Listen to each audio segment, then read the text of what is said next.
Hey y'all, welcome back to my channel. I'm Mahali of Mahali Studio and you are in the studio with me today. And in this video, I'm going to share with you my top Copic sketch markers for rendering hair, whether it's for fashion illustration, fashion design, or in my case, what I typically use for my fashion art paper dolls. Now, in the previous video, I shared with you my top 5 skin tone markers, and here they're individual. But for hair, it's a little more complex and it's not going to be top 5. I think I have a total of 9. That's because in some cases I use 2 or 3 depending on the color of the hair. So just like I like to do a variety of skin tones for my paper dolls, I also like to do a variety of hair color, because why not, right? It's fun and people have different hair colors, and I'm always exploring and trying out different hair colors because it's dependent on the paper doll, the look, the style, the vibe, and everything. So I'm sharing with you all today the ones I use the most and the ones I've kind of perfected for myself over the years. So if you're new to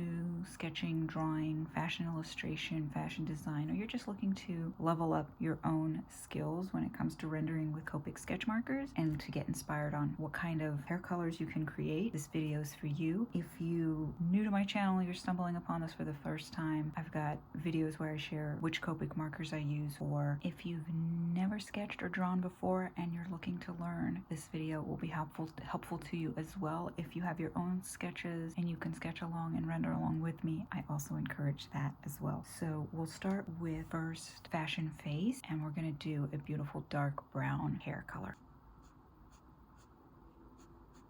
So E49 is a relatively, in the last couple of years, addition to my collection of Copic sketch markers, and I actually got it to render a pair of dark brown pants. Once I started playing with it, I realized this is a perfect marker for rendering dark brown hair. The earth tones in general are great for hair and skin tone. They're also good for clothes that are obviously brown, so I do recommend exploring them. They are gorgeous. If you're interested in seeing the array of earth tone markers that I own, I have my Copic swatch card series where I swatch all the markers I have, and I have a specific video that's just the earth tones, so you can kind of see the ones I have. And in that video I also touch on the different uses for those colors. So here's a great example, and we're gonna start by rendering this really rich semi-wavy kind of hair for this fashion face. Now before we get started, I just want to share that I've printed these sketches. I originally drew them in pencil in my Fashionary sketchbook, and then I cleaned them up in Photoshop and printed them on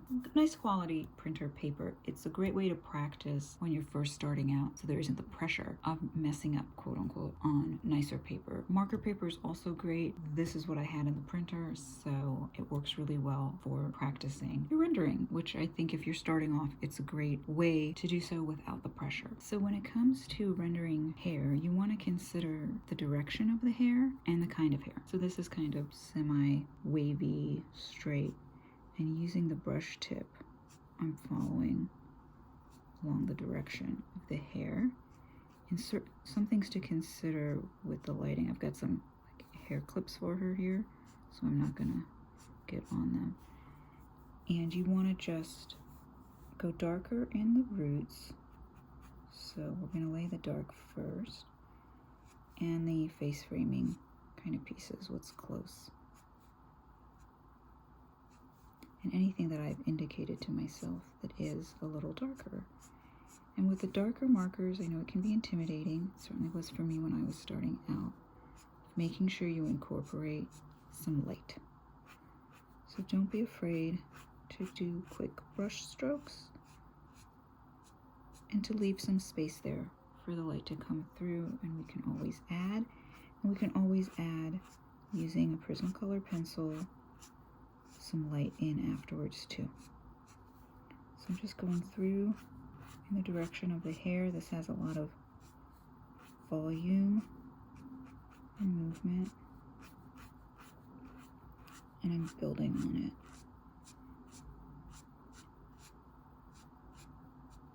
I'm just following the lines I sketched out for myself, leaving some room for light, going back over. Just got a little ponytail holder there. Certainly anything that's close to the face. I'm really thinking about the hair. I've got like a little cute braid here, which I'm going to try and not go over because I want to do that delicately. And those clips I mentioned over here.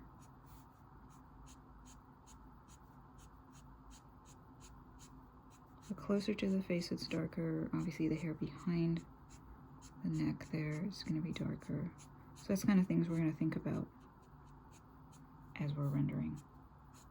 And laying down the first layer. And just like we did with the skin tone in that video when I was showing you, we're just going back and forth and adding where we want to go darker so that the light comes through more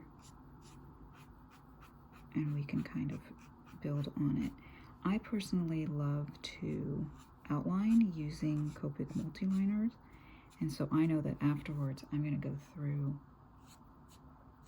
and add the lines to the hair with my black and brown Copic multiliners to bump up, get that detail more defined. I didn't bother doing her ear, even though we could see it at first in the sketch, because I knew that the hair was going to be a dark color, as opposed to in some of the other sketches in this group. Now, not specifically for this video, but to add more texture to your hair for rendering, I will bring in my Prismacolor pencil sometimes, because I think it adds sort of the characteristics that hair has. And I'm just using PC947, which, as you can see, this guy is so small because I use him so much I can't recall the name of this brown, but I'll list it for y'all. And this can add texture, and like I said, later at the end I will be adding details with the black multiliner as well as the brown Copic multiliner. But that's the general sense. See how it's this beautiful rich brown, and because I went darker in some areas and lighter in the other and left a little room for light, we can see that it's this rich dark brown hair.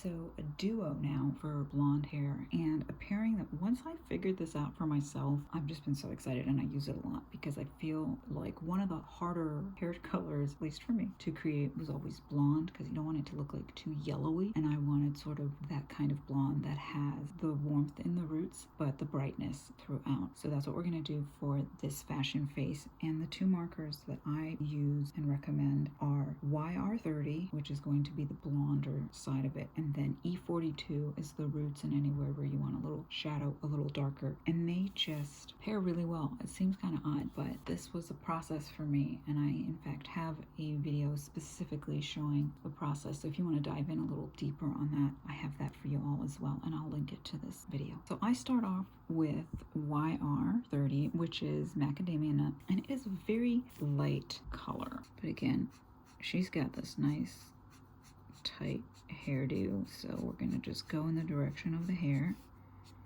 go kind of to the length, the little side bits that I have, and I'm laying the first sort of layer, and it's very, very light, so you can build it up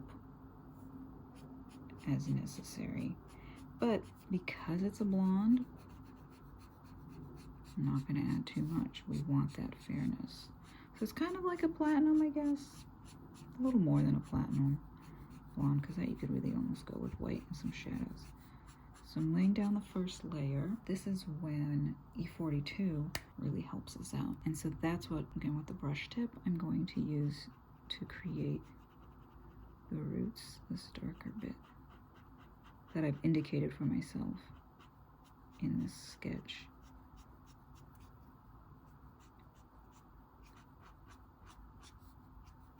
The edges, so some of these, and you can decide just how much too, you know, of course it depends on your drawing. But I just love these two for a beautiful, I think, kind of that natural blonde platinum, and once it dries I may go back in and add a little bit more in the roots, but I certainly will later when I'm outlining use my brown Copic multiliner. So for this cute fashion face, this is where we have our first crossover from the skin tones, and that's E57, which you've heard me mention many times that I love for skin tone and for hair. So for this cutie, her skin tone is E23, but E57 is this sort of a lighter brown as opposed to E49. I think is just really beautiful, and it builds really nicely. And again, once I add my lines with both my Copic multi-liner pens with the brown and the black, can really kind of highlight that. Here we've got this nice sort of kind of more wavy, more curly hair that's picked up with a little braid in the center and these tight pieces. So I've indicated for myself where I know there's going to be the light. And when we do these kinds of lines, we're going to follow them. When you're rendering, whether it's hair or skin tone or fabric, always good to consider the direction of whatever that is. If it's the direction, the shape of the hair, fabric, skin tone, things like that. And of course, where the light is hitting. So what's closer, of course, is darker. But we want to make sure we let in a little bit of light too. And this braid is nice and tight at the top. We've got the little bits, the little hairsies. So we're going to keep adding into that where it gets darker. And we've got a cute ponytail holder, which I haven't decided what color it's going to be. And then this she's got nice and flat. Darker at the roots and darker around the face. You see what a beautiful E57 is my top in so many different things. It's such a beautiful brown. And look how I can have like lighter hair and darker and just building it up. And here this is kind of nice and straight. Go back on the braid a bit. Now we get to do some of these wavy bits that are up. And really follow those lines. You drew them. Create them. And I do love my outlines, so I will also be creating them that way. But how fun is rendering hair? Hair, skin tone. I also like to use my Prismacolor pencils to do the makeup. So for blush and stuff, eye makeup if I'm doing it, I use my Copic multi-liner pens to do all the eye details, outlining everything. I outline everything. That's part of my style. And that's a choice. Obviously, you may outline with pencil, you may outline with color pencil, you may use pens, markers. You may not outline at all. It might not be your style. Really think about that. So what's closer is darker. What's out here, coming out of the pony, we're going to do a little darker, leaving room for light, leaving room for the definition. How beautiful is this brown? I can't get over it. I just love it. And you could add more different browns too. Like if you wanted to add dimension, don't feel like it just has to be this brown, because you could totally incorporate, again, depending on if she's got highlights, lowlights. I wanted just this beautiful rich brown. And you can keep going at this, you know, get the dimension, get the layers. Sort of what's on the outside is lighter. So we got the light. Go darker here, go darker back into the braid and to the roots. What a beautiful brown hair color.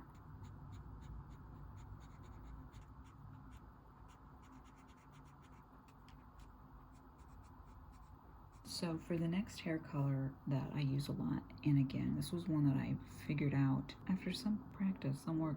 I was creating a paper doll of Jessica Chastain from a Golden Globe look. I have that video on my channel if you're curious. And I wanted to really try and capture her auburn hair. And that was challenging because it's multi-layered and you've got the way the light's hitting and you've got the lighter and the medium and the dark. And then when I figured out my little formula, I was really excited about it. I've even got a video for you all specifically of that on a different paper doll where I show you and I walk you through it, but we're gonna do it for this look. And it's a go-to for me because again, I like to have a variety for my paper dolls, and red hair is so much fun. And there's different, right? You've got like more Bordeaux, kind of darker. You've got stuff that you can use with the undertones of like red violets and violets, and those are great too, and I've done those before, but this is for a more quote-unquote natural auburn hair. So like I said at the start of this video, I don't have my top 5 specifically.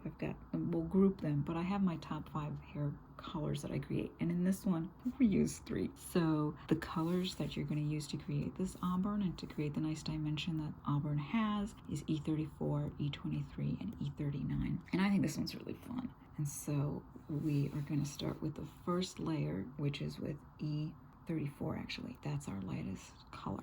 So as it happens, this is kind of a nice blowout straight hair. So that's, again, the brush strokes with the brush tip that we're going to use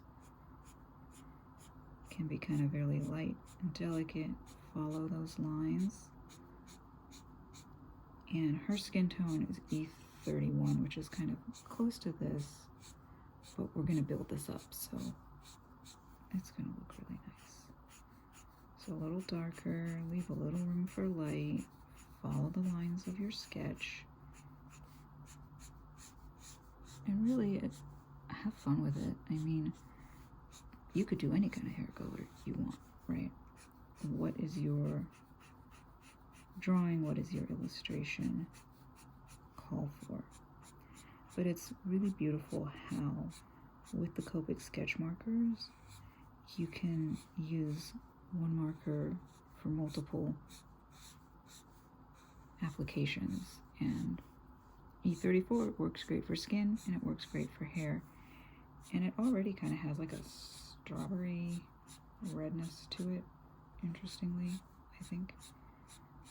So I'm just kind of getting the strokes in, following the lines of my drawing, and getting that first layer in. And I mean, this could be a fun hair color too. It kind of has that, I think, strawberry blonde. So this is where the buildup starts to take place, and we're going to use our next color, which is E23, to go into the darker areas of this hair. So like we said, the stuff that's closer to the face, the neck, where there's the shadows, and our roots. And I've got this a little tilted up because I want to get the finer edge of the point. And you really want to consider, as you're doing this, sort of the sharpness of this, in her case, sort of this blowout straight hair. Always thinking about that. And the dimension. What I love about these 3 together is the dimension I feel I can achieve. And of course I will outline it. I will bring in the brown Copic multi-liner. But here again, this is another marker that I use for skin tone. You can use it for hair on its own. It's great for fabric, and it's great for creating this auburn effect or hair color.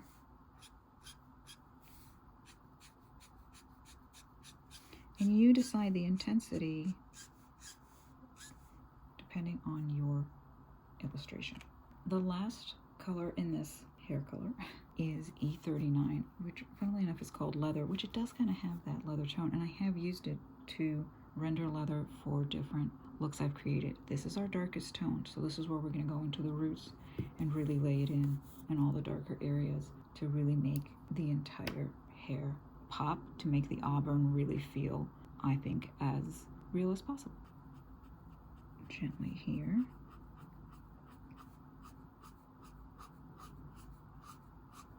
And give yourself those lines. Give yourself those details when you're sketching too. Just got a little tilted there. And the direction is key for this kind of hair.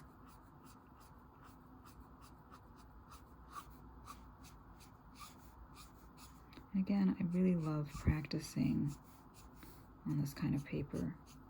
It takes it really well. And no pressure. No pressure, not expensive, and you can kind of create a blueprint for yourself to follow later. So there you have it. That's how I like to create auburn hair using E34, E23, and E39. And of course, I will bring in my Copic multi-liner to get the lines popping and getting that detail even more defined. All right, for my last hair color that I do a lot and incorporates 2 markers is how I create black. So with the E49, it's a really beautiful dark brown, and you could build on this more with the E49 or bring in, if it's a black Prismacolor pencil or the lines, to create sort of that dark brown black effect. But if you want a really, really black, beautiful black hair, I like to use N7 and N10. N10 is really dark, but if I want to get some of that light in, and this is where I also may incorporate the white Prismacolor pencil to get some highlights in. So again, depending on where the light is hitting and what is the actual look, and I will definitely bring in my Copic multi-liner pen to get the different lines more defined, and that brings in the black. Occasionally, I will also just use the Copic multi-liner pens if it's the bigger or the brush style, if I want it just to be black ink style. But we're focusing on Copic sketch markers, so I'm going to show you how I achieve that with these 2 markers. So N7, because it's the lighter tone, is going to be base. Here we kind of have, again, a nice little wavy, so I'm going to do these sort of short brush strokes. She's got these nice framing pieces, so I'm tilting the brush tip to get it at the most pointed, sharpest tip, so to speak. And I'm just laying it in gently and go slow. We want to leave some light here because that's where the light is hitting for this hairdo. And she's got this nice, like, messy bun, and her hair is somewhat wavy. And following the lines I've sketched for myself. Like, see, it's almost kind of, it's really more curly. I have curly, wavy hair. Some days it's more curly. Some days it's more wavy. Some days I style it with a flat iron. Depends on the mood. So I'm considering all of that for this hair as I'm doing my little brush strokes with the tip of the brush tip and kind of at the point. To the edges, leave a little bit for light, go over again, and that's going to be the base layer for my black. So, because again, we want to get the beautiful detail of the hair we've already sketched out. It's going to be darker here where the bun starts. And curly hair is fun to draw, but it can sometimes be challenging because of getting the light in and getting these little strokes on the page really gently. But you see how it's building up really nicely. Right now it's still kind of gray because N7 does still have that gray tone, which ultimately I don't want. I want it to be a beautiful, rich black, and that's where N10 and the Copic multi-liner is going to help me achieve that. You can keep going on this until you get the balance that you want and the definition that you want, and then we'll go on to N10. So N10 is one of my favorites for black. I don't own the full pure black of Copic. It's on my list, you know. I'm trying to eventually own the entire Copic sketch marker collection, but I don't currently have it because it's too dark in my opinion. So I like to be able to build and go slow when it comes to black, because black can be kind of finicky for detail and highlights. And this is why we first lay down in 7. Again, with these tiny little brush strokes, follow the lines that you've sketched for yourself if you did a wavy kind of style like I did. Trust. So depending again on what kind of hair you sketched out, this is if you did, like me, this nice little wavy bit. And these little lines mimic the little curly wavy hair. And it allows for the light to come in to create that beautiful effect. And of course, with the Copic multi-liner, we can get even more of these beautiful lines that we sketched out to begin with. All right, so that gives me that beautiful black that I was going for, the little bit of the light. And with the Copic multi-liners, I was able to enhance the detail, get a few more flyaways, and punch up those lines. All right, y'all. So that is kind of my 5 main hair colors that I use and create the most with my Copic sketch markers. We've got a dark brown, a blonde, a light brown, auburn, and a rich black. I will, of course, add more detail with my Copic multi-liners to really punch everything up, but this is sort of the base and how I like to render hair. In my next video, I will share with you the 5 most used Copic sketch markers for lip that I'm obsessed with, always trying different ones out, but I have my 5 go-to, just as I have for skin tone and for hair. So if you have any questions about these markers or these techniques, or if you have any comments, if you enjoyed this video, be sure to like, comment, subscribe, and as always, I will see you in my next video. Bye, y'all.